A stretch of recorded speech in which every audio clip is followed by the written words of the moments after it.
P T I کی مرکزی قیادت اور ان کے سوشل میڈیا رفقا کا پروپیگنڈا۔ بہاول نگر واقعے پر شرانگیز ریمارکس، اداروں میں تفریق پیدا کرنے کی کوشش۔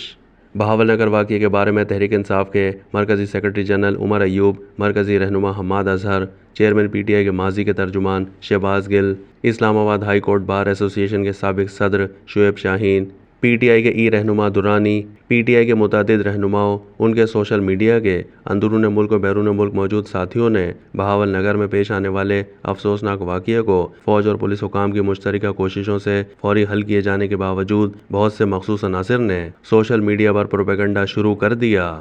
معاملہ طے ہونے کے باوجود فوج کے خلاف طنزیہ، تمسخرانہ جھوٹ اور شرانگیز ریمارکس جاری۔ سوشل میڈیا پر یہ پروپیگنڈا کرنے والے بعض دھڑوں نے قانون نافذ کرنے والے اداروں میں تفریق پیدا کرنے کی کوشش کی۔ آئی ایس پی آر کے مطابق مذموم مقاصد کے لیے ریاستی اداروں اور سرکاری محکموں کے درمیان تقسیم کی کوشش کی گئی۔ قوانین کی خلاف ورزی، اختیارات کے ناجائز استعمال کے ذمہ داران، جن کا تعین مشترکہ تحقیقاتی ٹیم کرے گی، ان کے خلاف آئین و قانون کے مطابق ایکشن لیا جائے گا۔ پی ٹی آئی کی قیادت کے حامیوں نے پاک فوج کے خلاف طنزیہ، تمسخرانہ ریمارکس بھی جاری کیے۔ ایک پاکستانی ٹی وی کے اینکر جو 9 مئی کے سانحے کے بعد پاکستان سے باہر جا بیٹھے ہیں، انہوں نے اپنے ٹویٹ میں لکھا ہے کہ یہ کہاں کی تصویر ہے۔ بہاول نگر کے واقعے کو انہوں نے سانحہ لکھ کر تمسخر اڑایا۔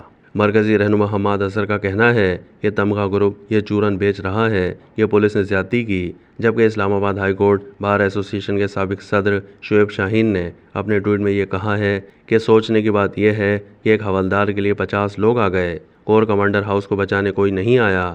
شہباز گل نے اپنے ٹویٹ میں کہا ہے کہ ہمارے لوگ جانور بن گئے ہیں، جس کو پکڑتے ہیں 9 مئی میں ڈال دیتے ہیں یا پیٹرول بم اس پر ڈال دیا جاتا ہے۔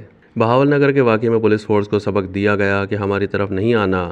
تاریخ میں درج ہے کہ محمود غزنوی نے سومناتھ پر حملے کیے، اس طرح پی ٹی آئی کے لوگوں کے ساتھ کیا گیا۔ گھروں میں چادر اور چار دیواری کا خیال نہیں رکھا گیا، اس وجہ سے پولیس کا ہاتھ کھل گیا۔ آئی جی پنجاب پولیس ڈاکٹر عثمان انور نے ویڈیو پیغام ان کے بارے میں جاری کیا اور کہا کہ ملک و قوم کی خدمت و حفاظت پولیس فورس کا نصب العین ہے، جسے بھرپور لگن کے ساتھ سر انجام دینا فورس پر لازمی ہے۔